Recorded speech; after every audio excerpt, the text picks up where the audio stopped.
Muy buenas noches a todos. Buenas noches. Es nuevamente un honor estar con ustedes. Y bueno, pues de acuerdo a lo programado y a lo platicado la semana pasada, el tema de hoy es efectos de la privación de los estímulos afectivos o efectos de la privación de caricias, para utilizar ese lenguaje más coloquial que el meramente lenguaje técnico de estímulos afectivos. ¿Qué sucede con una persona de cualquier edad? Vamos a imaginar que esta persona es un bebé recién concebido. No tiene más que un nanosegundo que ocurrió la fecundación. Hace un instante, menor que un macrosegundo, que un nanosegundo, ya tenemos ahí un ser humano. Desde ese momento hasta la muerte, absolutamente todas las personas, para mantenernos vivas y saludables, necesitamos sentir satisfecha a nuestra manera el hambre de caricias. Si esta sensación de satisfacción no es la sensación predominante en cualquier persona de cualquier edad, se va a incurrir entonces en una hambre de caricias que puede llegar a ser sumamente patológica y que puede causar graves penalidades de diferentes tipos en todas las personas, sin importar sexo, raza, religión, edad, cultura, etcétera. Sexo invariablemente. Quiero entonces comenzar la sesión diciendo que el alimento principal de cualquier ser humano se llama caricias. ¿Cómo se descubrió esto? Bueno, a lo largo de las sesiones voy a ir explicando cómo se dio el descubrimiento. Para empezar, quiero platicarles a todos una experiencia personal que tuve yo a los 18 años. Ya llovió, estamos hablando de, si yo tengo ahora 77, pues réstenle, ¿no? Hace un titipuchal de años, yo estaba empezando a estudiar psicología en la Universidad Iberoamericana, y en casa paterna vivía con nosotros, con los 11 hermanos que ya éramos, el más chiquito de unos cuantos días de nacido. Vivía con nosotros un sacerdote muy virtuoso, aunque muy autoritario y muy culto. Este sacerdote, hermano de mi abuelo materno, se llamaba Juan Carranza Chávez.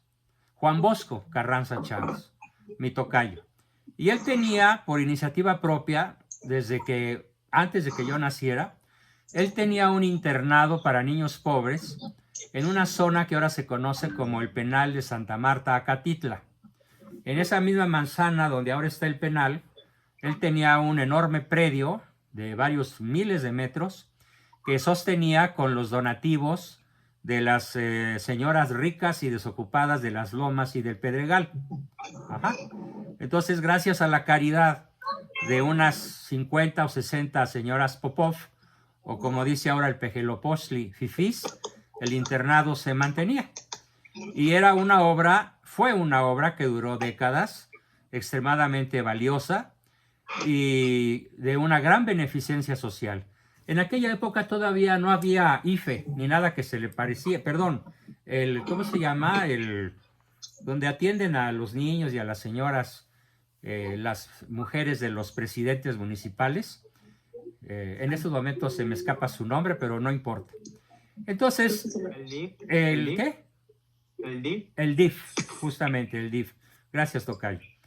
Entonces él... Aprovecho para, por favor, si pueden silenciar todos sus micrófonos. Sí, porque se oyen muchos niños. Se escucharía mucho mejor. Se oyen algunos niños y que nos distraen mucho. Ojalá sobre todo los que tengan niños, tengan el micrófono propio apagado, para que yo y otros y yo no los escuchemos, sino nada más en este lapso de exposición me escuchen exclusivamente a mí. Bien, entonces, una mañana se aproxima a mí, yo estaba desayunando, se aproxima a mí el señor presbítero, don Juan Bosco Carranza Chávez, y me dice: oye, mijo, tú que estás estudiando psicología y que por lo visto te apasiona tu carrera, ¿me harías un gran favor? Sí, le dije, ¿cómo no, tío? Con mucho gusto, no, padrino, le decía yo, con mucho gusto. ¿De qué se trata? Y me dijo, pues fíjate que recibí la visita, muy molesta por cierto, de unos inspectores de la Secretaría de Salubridad y Asistencia y amenazan con cerrarme el instituto, se llamaba Instituto Don Bosco o Casa de Niños Don Bosco, simplemente así. Amenazan con cerrármelo porque la tasa de enfermedades anuales y de muertos por año es en promedio superior a la que acontecen en otras casas de asistencia similares para niños.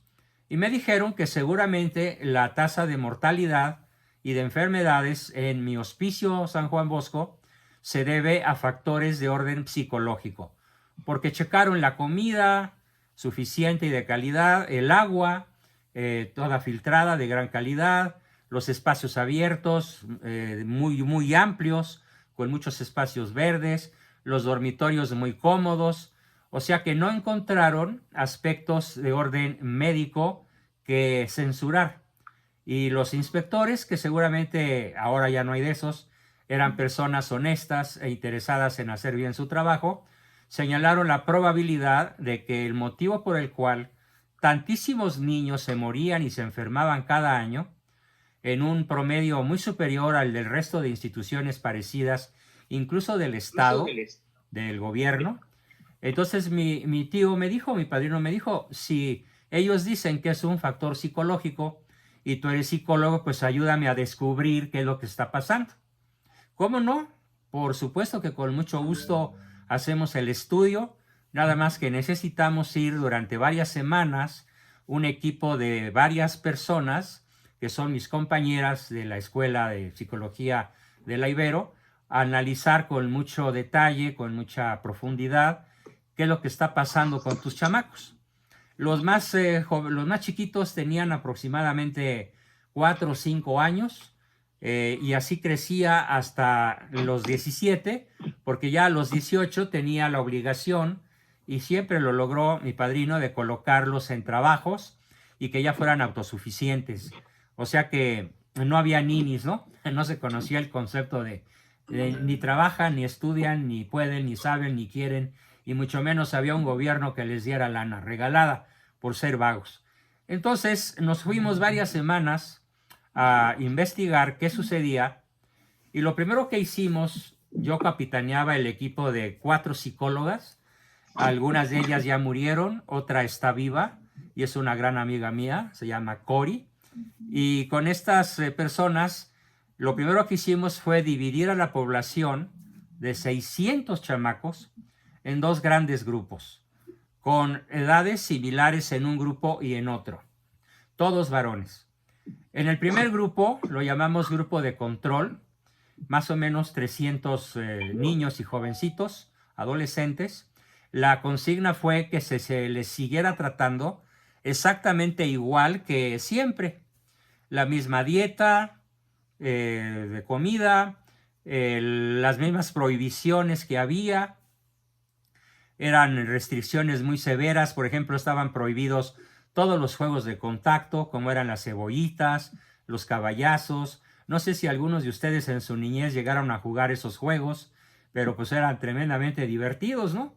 En la escuela, en la secundaria y en la prepa, no jugar caballazos o cebollitas, o no jugar tochito dándole una poderosa nalgada al compañero al que le hacía uno el tacleo, ¿no? Porque no se valía taclear, se valía tocarlo, y no arriba de la cintura, sino abajo y fuerte. Era un golpe fuerte. Y todos los juegos de contacto estaban absolutamente prohibidos. Estaban también prohibidas las amistades particulares. El prefecto de disciplina, cuando veía a 2 niños juntos, llegaba y los separaba, incluso usando a veces la fuerza física. Y otras muchas restricciones, como por ejemplo en el comedor no se podía hablar, no se podían contar chistes. La única forma de hablar en el comedor era la acción de gracias al comenzar, digamos el refrigerio, la comida, la cena o de lo que se tratara. y la acción de gracias al final, y nunca se platicaban unos a otros. Es más, muchas personas, la inmensa mayoría de los niños, no conocían los nombres de sus profesores y tampoco conocían los nombres entre ellos. Nada más de vez en cuando se conocía algún apodo, generalmente apodos ofensivos, que sí estaban censurados, pero de todas maneras los niños los usaban. Entonces podemos decir que era como una especie de cárcel, para acabar pronto. Y al segundo grupo, al que llamamos grupo experimental, ¿qué creen que hicimos? Le bajamos la dieta alimenticia, o sea, por ejemplo, en vez de bolillos y tortillas a discreción, muy contados. Un bolillo, 3 tortillas, un vaso de leche, 200 gramos de carne o de jamón o de pescado o de lo que fuera, de pollo al día. La dieta se redujo considerablemente en comparación al otro grupo, al grupo de control, pero se cambió radicalmente la forma de tratarlos. A mi padrino le costó mucho trabajo aceptar nuestras instrucciones. Hizo berrinches, casi nos excomulgó, pero le dije, pues padrino, tú me contrataste y además no te estoy cobrando nada.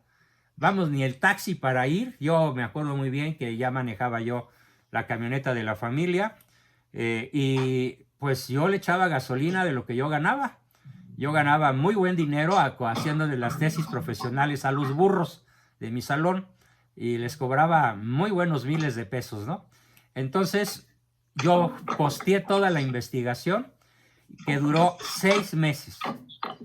Durante 6 meses los niños del grupo B fueron tratados con poca dieta alimenticia de la que entra por la boca y con una altísima dosis de permitir contacto, permitir amistades, permitir todos los juegos de contacto, tochito, cebollitas, caballazos, escondidas, todo lo que fuera contacto físico, claro, a la luz del día y sin cosas en lo oscurito.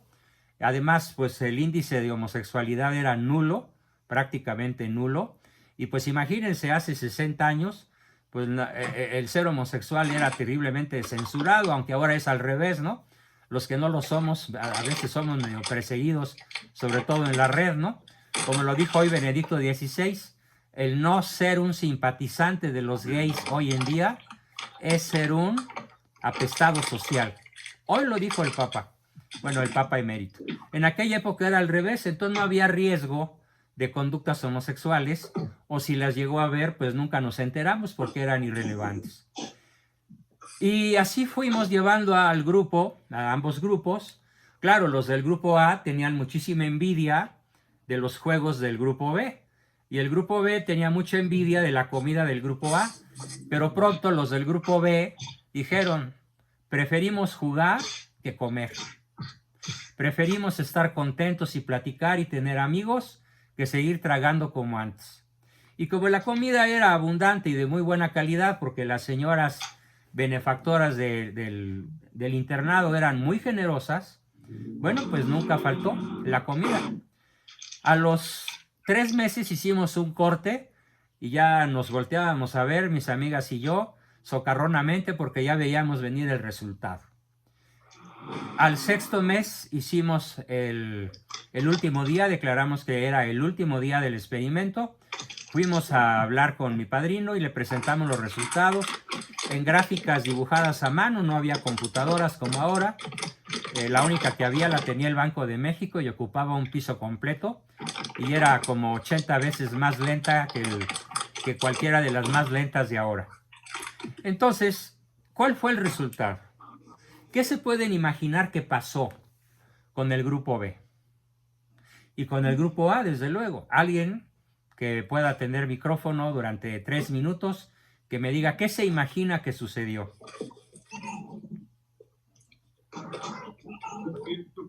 Pablo.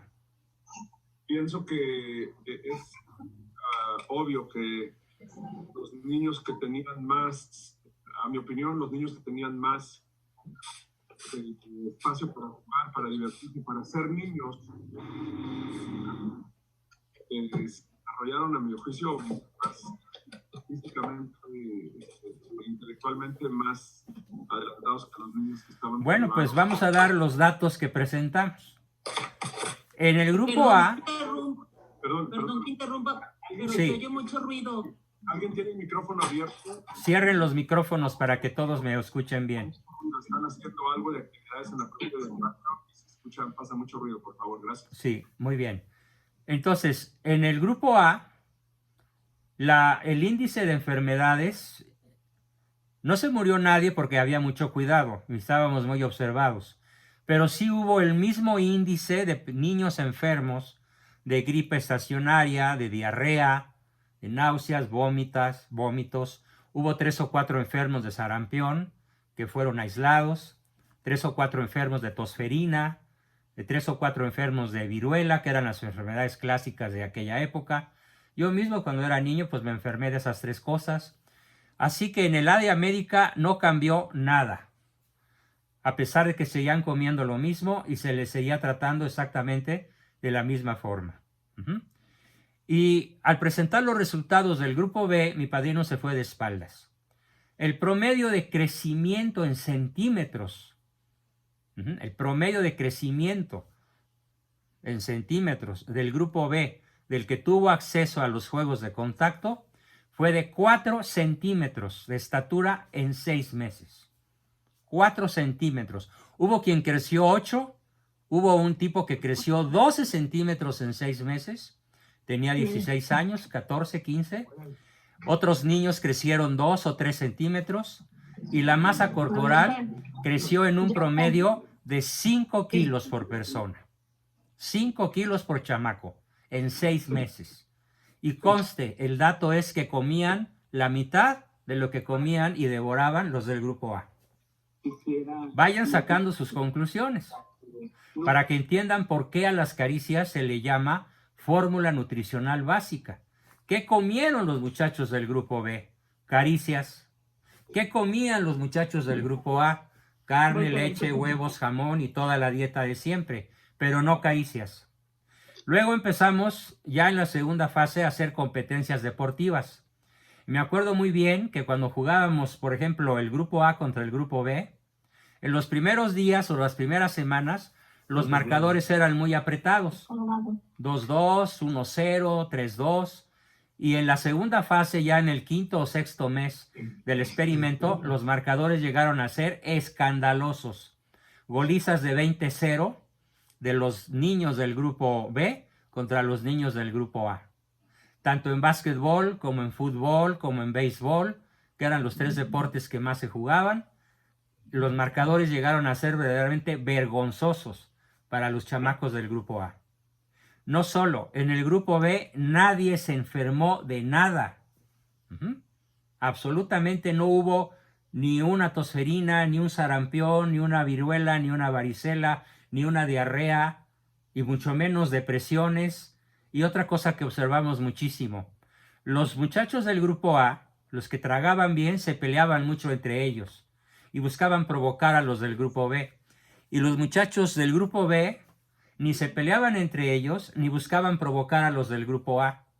Se llevaban bien y aprendieron a llamarse por su nombre completo: José, Antonio, Juan, Pedro, o como se llamaran. ¿Sí? Dejaron los apodos y aprendieron a hablarse por su nombre. Lo mismo a los maestros. Cuando mi padrino vio los resultados in situ, en el campo de los hechos y reflejados en los reportes, yo me acuerdo muy bien que yo llevaba una camarita Kodak con la que tomábamos película. La película duraba exactamente 4 minutos y eran carísimas. En aquella época una película de esas podía costar 400 pesos, que era una fortuna, se compraban en Liverpool y eran importadas. Y cuando le pasamos un largometraje de media hora, con los partidos de fútbol y básquetbol jugados entre uno y otro grupo, claro, por categorías, ¿no? Por categorías de edades y tamaños y pesos, pues quedó absolutamente convencido. Y me acuerdo muy bien de una escena que me causó mucho impacto. Lloró amargamente durante más de 20 minutos, reconociendo su error de décadas. Y cuando nosotros lo cuestionamos, bueno, padrino, ¿pero por qué?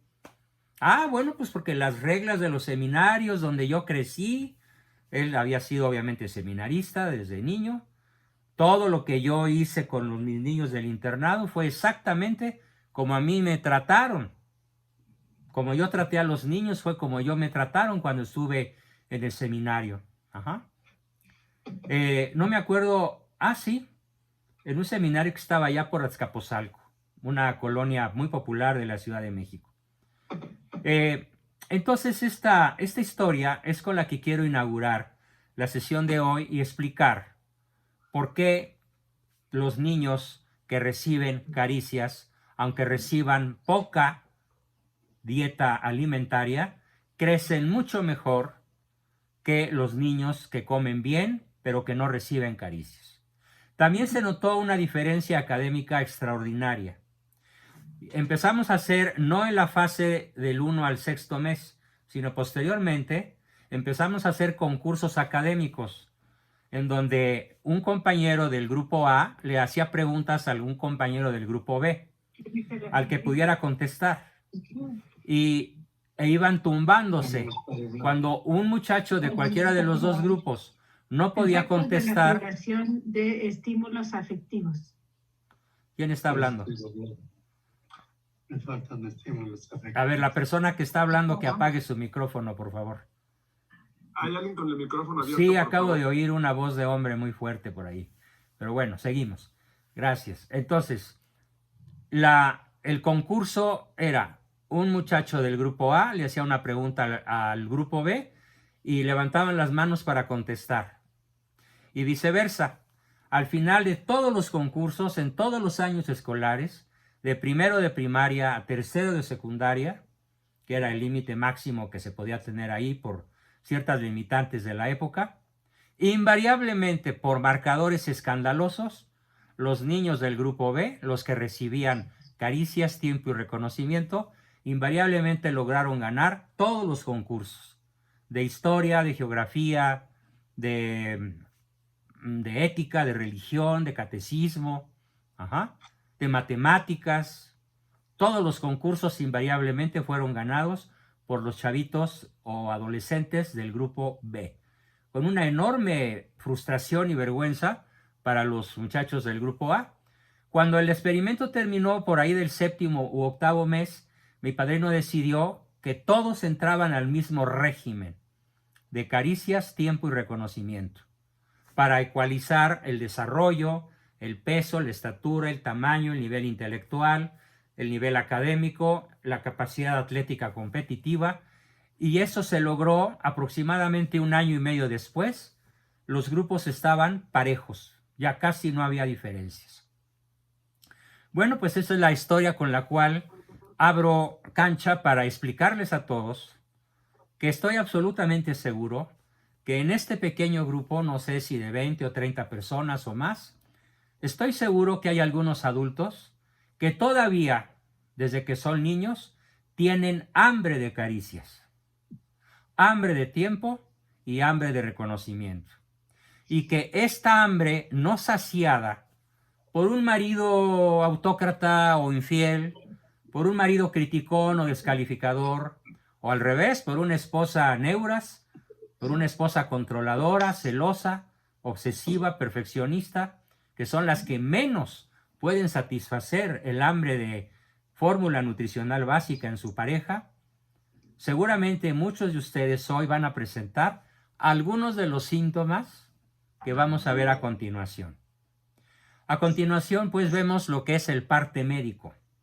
O sea, ¿qué sucede en el ámbito biológico, en el ámbito psicológico, en el ámbito social, en el ámbito espiritual, cuando una persona de cualquier edad trae arrastrando desde la niñez su hambre de caricias, o aunque de niño haya tenido cierto nivel de satisfacción, esta hambre de caricias, aunque de niño haya sido satisfecha, si de adulto no lo es, el impacto incluso puede ser tan grave como si de niño no las hubiera recibido. Porque para todo fin práctico, queridos amigos, nunca vamos a dejar de ser niños. Nunca. De hecho, tenemos, como lo vamos a ver más adelante, 3 estados del yo. El padre, el adulto y el niño. Y todos somos niños.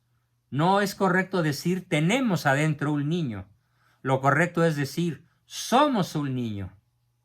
Hasta la muerte seguiremos siendo un niño. Claro que hay 4 distintas clases de niño. Los niños troquelados sumisos, los niños troquelados rebeldes, los niños valemadristas o narcisistas, los ninis, esos son, o los niños investigadores que siempre andan buscando el bien, la verdad, la belleza y la unidad. Pero para eso tienen que estar plenamente satisfechas sus hambres básicas. ¿Cuáles son los efectos que vamos a proyectar? Vamos a ver. Esos efectos, primero, fíjense muy bien, bajo nivel de oxigenación del torrente sanguíneo, hipoxia o anoxia.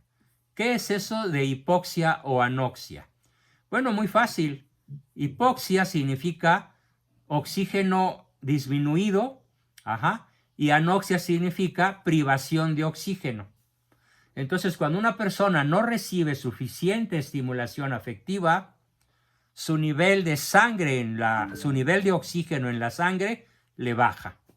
Cuando una persona recibe una noticia de alto impacto demoledor, un accidente, una muerte, una enfermedad, la pérdida de su empleo, el engaño de su cónyuge, y es un adulto saludable, su sangre tiene alrededor de entre 5,5 y 6 millones de glóbulos rojos en cada milímetro cúbico, en cada gotita de sangre.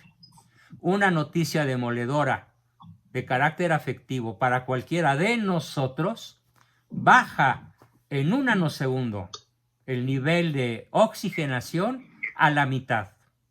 Y esto puede provocar un síncope cardíaco, un enfisema cardiovascular, puede provocar trombosis, puede provocar parálisis del corazón o en casos menos severos, desmayos, desvanecimientos, lo que se llama vulgarmente el supiritaco y el dramafat. ¿Por qué? Por la baja de oxígeno en sangre.